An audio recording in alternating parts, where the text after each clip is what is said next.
A young Robert F. Kennedy discusses where he sees the future of America. You guys are not going to want to miss what he says because it's quite insightful. Bobby Kennedy Jr., son of the New York senator, has starred in a television documentary that was on Kenya. He graduated from Harvard University and the London School of Economics and has just had his first book published. The book's title is Judge Frank M. Johnson Jr., Biography. I'm very pleased to welcome Bobby Kennedy this morning to Good Day. And first of all, I want to say congratulations. I think it was something that really, when I first heard the title, I was wondering, well, how many people really are that interested? They should be interested in this man, right? Well, there's a lot of people in Alabama, and George Wallace certainly is. He's had a great effect on, I think, the entire South and on the civil rights movement in this country in general.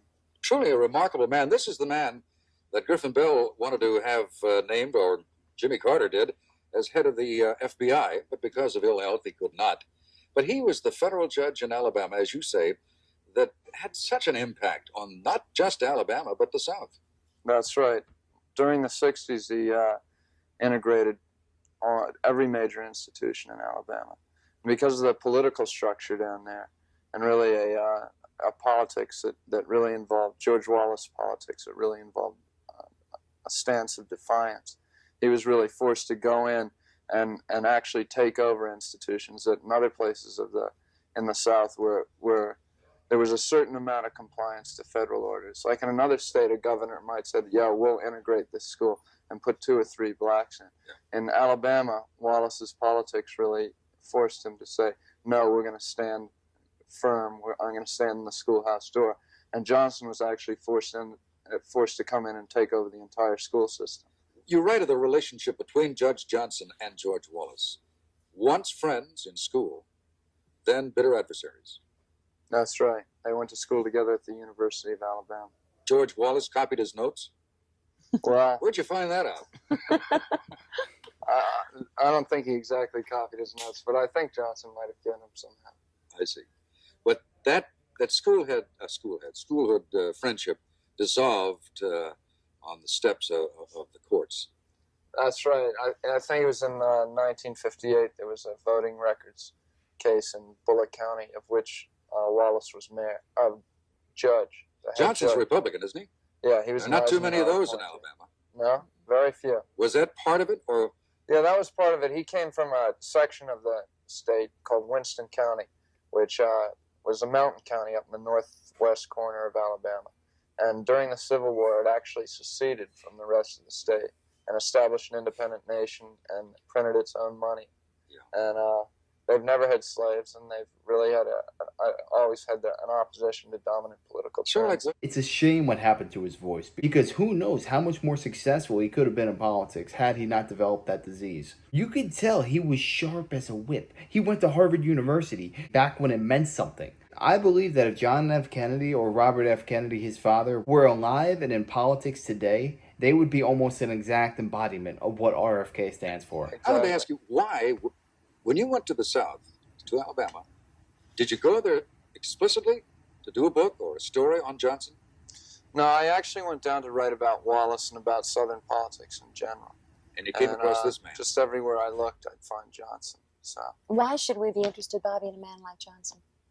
Well, I think, he's really, I think he's a pretty important guy to me, because I think he's really shown throughout his career a dedication to integrity and courage, and that you seldom see in American politics today. And I just think he's one of the few guys left who really, picks a certain ideological base or moral base and stands by it. Well, I'd like to say right now, if we'll open up the telephones. If you have any questions, or if you'd like to talk to Bobby, now's a great time to do it. There's so much ground to cover, and I don't want to take the whole time to talk about Frank Johnson, although we could easily. I'll save some of that for you when you read the book. It's a good book. I enjoyed it. I want to talk a little bit about you. London School of Economics, Harvard. Now you're going to go to Harvard Law School, right? No, I'm not going to go to Harvard Law School. You're not? No. I think I'm going to go down south. To law school there?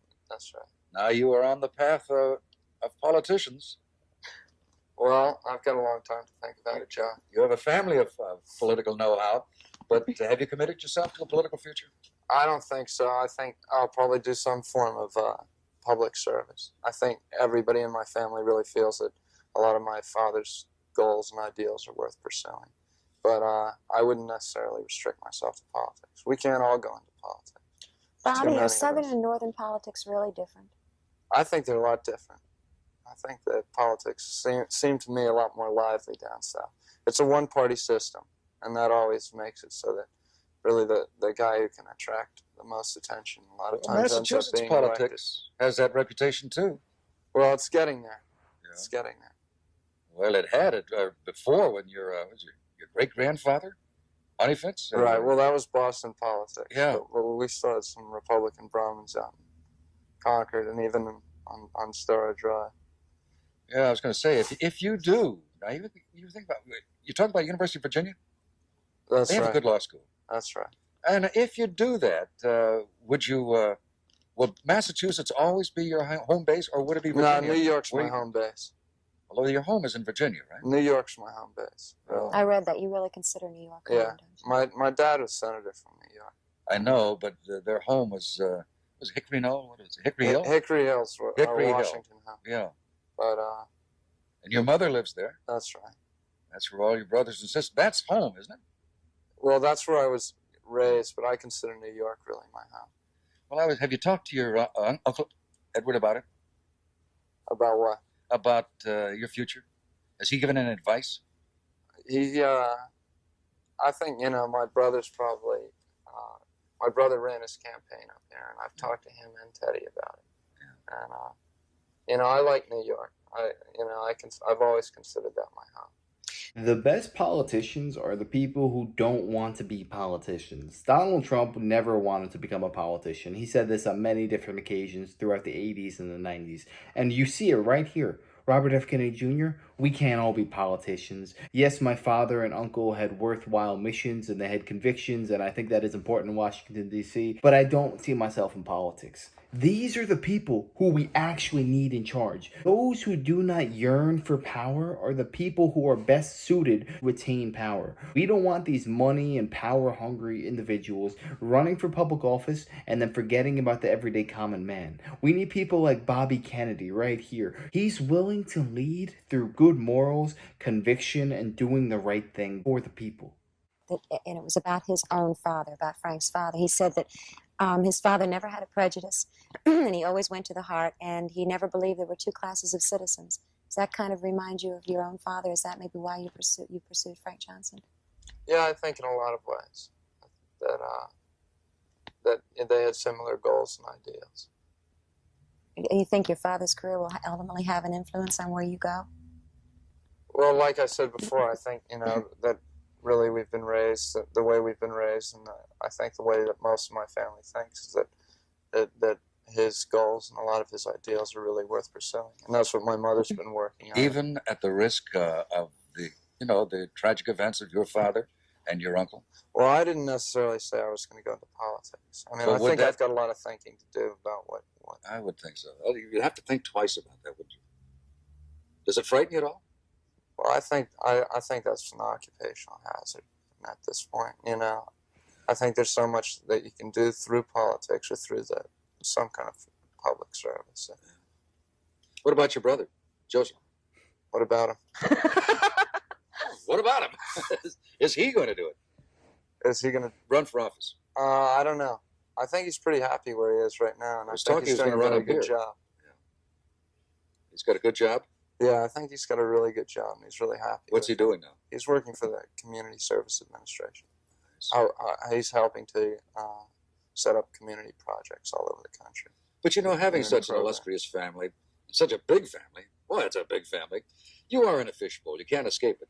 Is it tough to handle? Then I probably learned to deal with that when I was much younger, and I think we've all learned to sort of take the good with the bad. Yeah. I think the advantages of the position that I was raised in really outweigh the disadvantages. Again, I'm going to say the telephone lines are open. If you have any questions or if you have any comments, now's the time to do it. We have a call? All right. Good morning. I'd like to ask Mr. Kennedy, in reference to his comment about the politics of the South being one-party politics, if he is in favor of a single-party system of government. I'd like to have him expand on that comment that he made a little bit. No, I think that's what they have in the USSR and probably I think it's probably a evidence of some kind of totalitarianism, and certainly in the South it was deliberately set up to control the black vote. And I wouldn't like to see that. All right, thank you. Let's take another call. Good morning. Good morning. Am I coming through? You sure are. Okay. John, I'd like to ask Mr. Kennedy that if he really believed what he said about the late President Johnson being a man dedicated to truth and integrity, in view of the fact of President Johnson's close association with Bobby Baker. Yeah, well, there's a bit of a mix-up here. We're talking about the Judge, Frank Johnson, not Lyndon Johnson. I beg your pardon? We're talking about Judge Frank Johnson from Alabama, not Lyndon Oh, Johnson.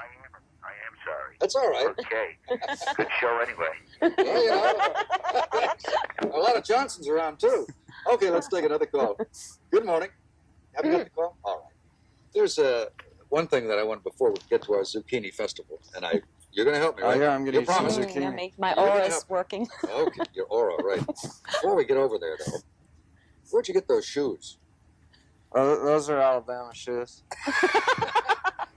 Man, you can kick a lot of tires with Did those. they kill a right. gator to make those That's shoes? right. No, I think that's fake skin there. I don't agree with everything Robert F. Kennedy Jr. says, but I respect the man. I know that he stands on high morals and he's a man of character and conviction. He's not going to sell out the American people. And Donald Trump can see that. That's why he teamed up with him to bring him into the White House. And he has a serious role to play in these next 4 years. What's happening with the Food and Drug Association in this country is that we are being sold out. It seems that they don't care about Americans' health. They fill our foods full of chemicals so that the food never dies off. You could have a hamburger from McDonald's and leave it out for a month and a half and it'll look the exact same. Robert F. Kennedy has a massive role to play. I think these next 4 years are going to be absolutely revolutionary. I believe RFK is going to put a sledgehammer to the FDA and he's going to make sure that Americans no longer get poisoned through our food. So I cannot wait to see what the future has in store.